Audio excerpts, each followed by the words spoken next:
right, guys, welcome back to another episode of the Filmaholic.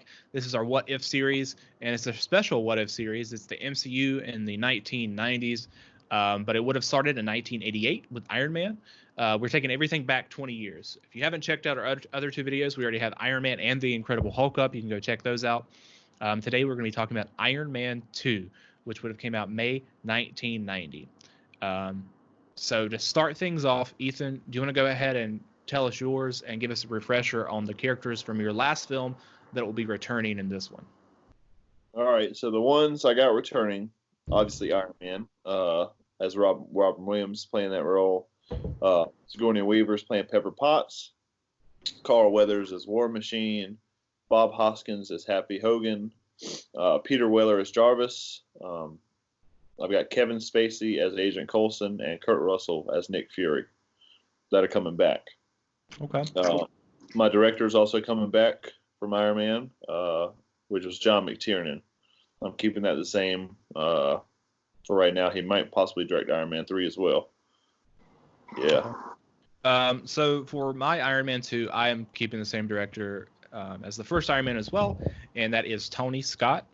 He will be returning along with the cast, which includes Jeff Bridges as Tony Stark, Meryl Streep as Pepper Potts, Carl Weathers as Rhodey, who will be stepping into the suit as War Machine in this film, Randy Quaid as Happy Hogan, Judge Reinhold as Agent Coulson, David Bowie as Jarvis, and Clint Eastwood as Nick Fury. They'll all be returning in this film. So, to start things off, who you got for your Natasha Romanoff, which will end up being Black Widow? So I got, like I say, I try to keep in the same age, same looks too. And for this, you just said Batman wasn't happening, so I went with Michelle Pfeiffer to put in my MCU as Black Widow. Good choice. I got her as somebody else. Not in this film, but it'll be later.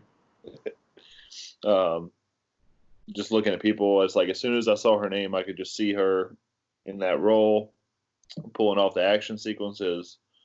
There's everything about it, like the little quip she has with Tony in this movie, and with other characters later on. I could just see her having the chemistry with any of those people. All right, for my Natasha, I got another big name here, and that's Sharon Stone. She's gonna be stepping into the role as Natasha Romanoff, Black Widow. Can definitely see it. Big name at the time, like I said. Who you got for your Howard Stark? Howard Stark, crucial part in Robin Williams' history.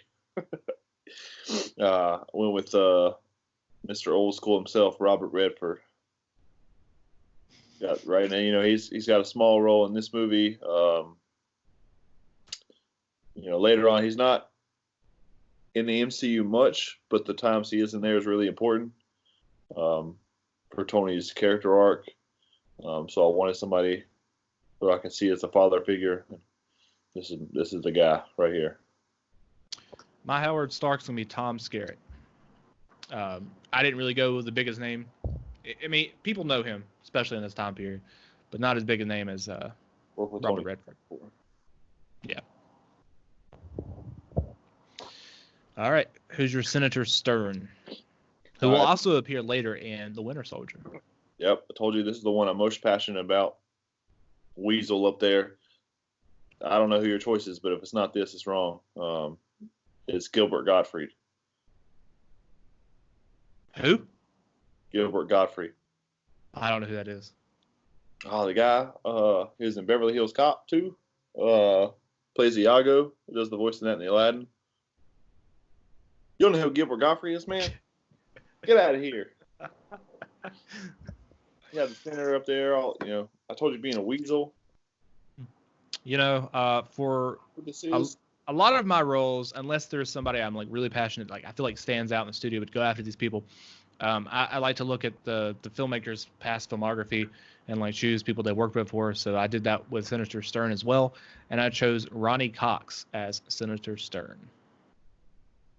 Gilbert Obviously, Gottfried. He was in Beverly Hills Cop 2, as well as Beverly Hills Cop. So was Gilbert Gottfried. He already worked with Scott, man. All right, now we got two roles left here, and that's the two villain roles of the film. Justin Hammer and Ivan Vanko / Whiplash. So, however you want to go ahead and say those. All right. So for Ivan,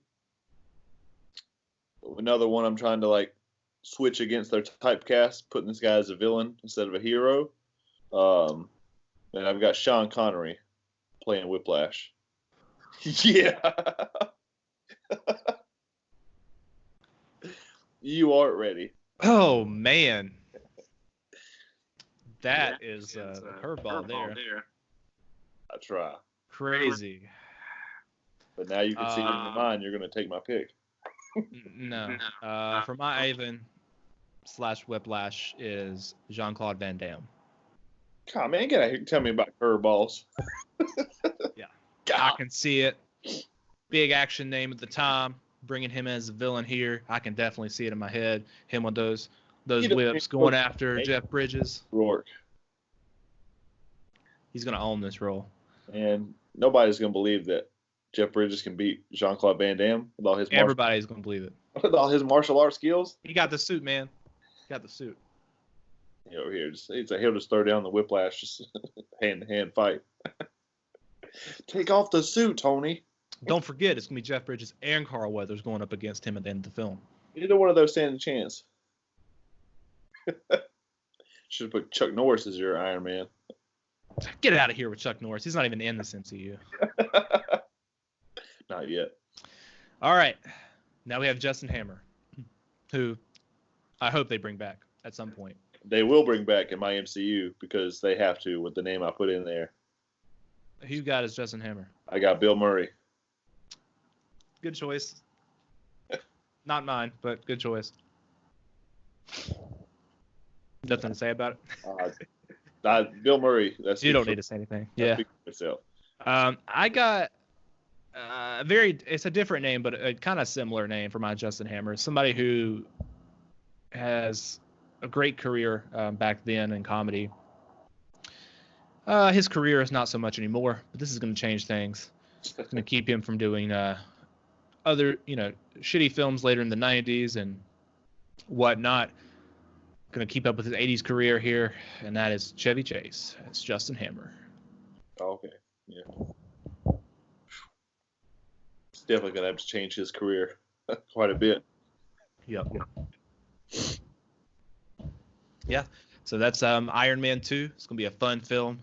Tony Scott's going to deliver a lot of stylish moments in this film. Yeah. It's going to be pretty cool. But yeah, so the next film we'll be talking about will be Thor, which will have came out in May 1991. Check back for that, guys, and don't forget to subscribe to the channel and like this video. And we'll see you guys next time.